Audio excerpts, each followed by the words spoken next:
5 movies sa ibang bansa na merong Filipino na bida. Hindi yung saglit lang sa may film or throwaway character lang as in meron silang naiambag sa may story.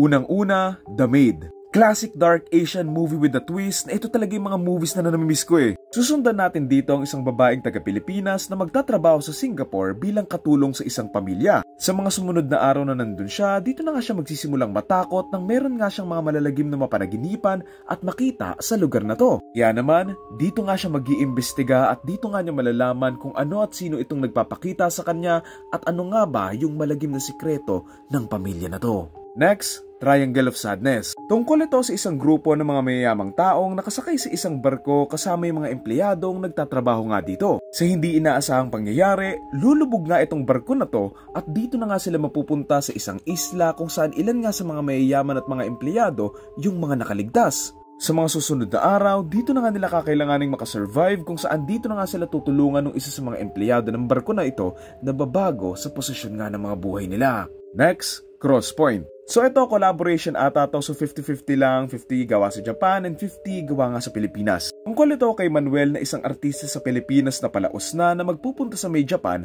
para kumita ng pera. Sa loob ng isang bar, dito nga niya makikilala yung isang Hapon kung saan malalaman nga nilang merong isang serial killer na umaaligid nga doon sa may lugar nila. Coincidentally, alam ni Manuel kung saan matatagpuan yung masamang tao na to, kaya naman para makuha nga yung malaking reward, dito nga siya makikipagtulungan doon sa may Hapon para makuha nga yung pera.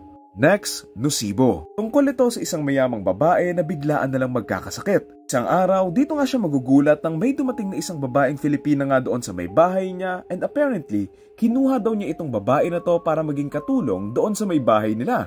Sa pagtira nga nitong babae na to doon sa may bahay nila, dito na nga siya tutulungan nito pero mas lalala nga lang lalo yung sakit niya and eventually, dito nga niya malalaman kung ano nga ba yung nangyayari sa kanya at bakit nga ba to nangyayari. Pinakahuli, Lisa Frankenstein. Honestly, hindi ko pa ito napapanood and hindi ko rin alam kung gaano kalaki yung role ni Liza dito. Pero andito si Liza. So ayun lang, meron pa ba akong hindi nasama? I-comment nyo na lang para magawa natin ng part 2. So yun lang, thank you.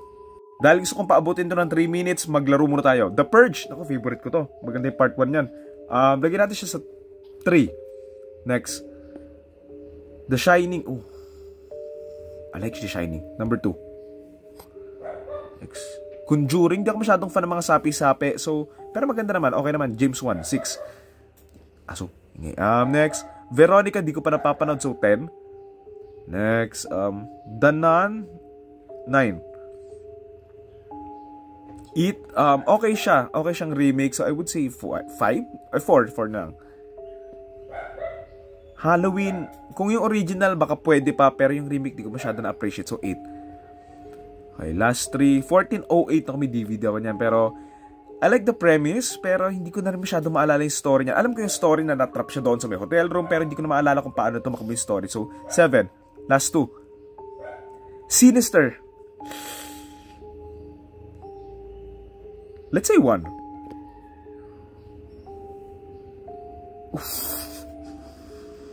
Okay, sige. Kung pwede kong pagbaguhin, lalagay ko yung Insidious sa may 1, tapos lalagay ko tong Sinister sa 5, pero sige 5. Pero kung dito, siguro pinakamaganda na dito yung The Shining. Insidious maganda siya kasi meron nga siyang nasimulan. So yun lang. Thank you.